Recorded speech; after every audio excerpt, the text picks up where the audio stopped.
సంగారెడ్డి పట్టణంలోని police parade గ్రౌండ్లో ఘనంగా గణతంత్ర దినోత్సవ వేడుకలు కొనసాగుతున్నాయి. ఈ సందర్భంగా పోలీస్ శాఖ ఆధ్వర్యంలో ఏర్పాటు చేసిన గన్స్ స్టాల్ను జిల్లా కలెక్టర్ క్రాంతి వల్లూరు సందర్శించారు. ఈ సందర్భంగా పలు రకాల గన్లను ఆమె దగ్గరుండి పరిశీలించారు.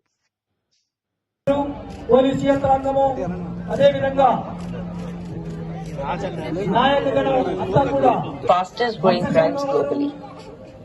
In Telangana, we have been trying to combat these crimes. Telangana was the first state to have a fully functional cybersecurity bureau. We were also the first to have a fully functional 1930 and a cybercrime coordination center. This year, we've seen an 18% increase in the number of complaints that are reported to 1930. We have been trying to control cybercrime by operations to crack down on cybercrime.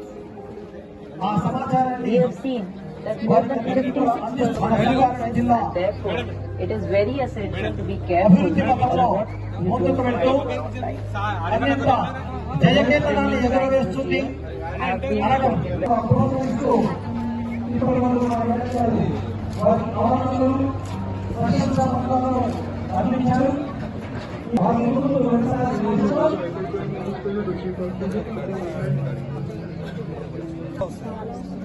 అంటే అన్ని rape and percentage అన్నీ కూడా ఇక్కడికే వస్తుంది. ఎందుకంటే police station నుండి మరి hospital police కొంచెం కోర్టు కూడా యాక్చువల్లీ హైదరాబాద్లో కోర్టు కూడా ఇక్కడ ఇళ్ళనే ఉంటుంది. యాక్చువల్లీ ఇక్కడ మనం రాజన్న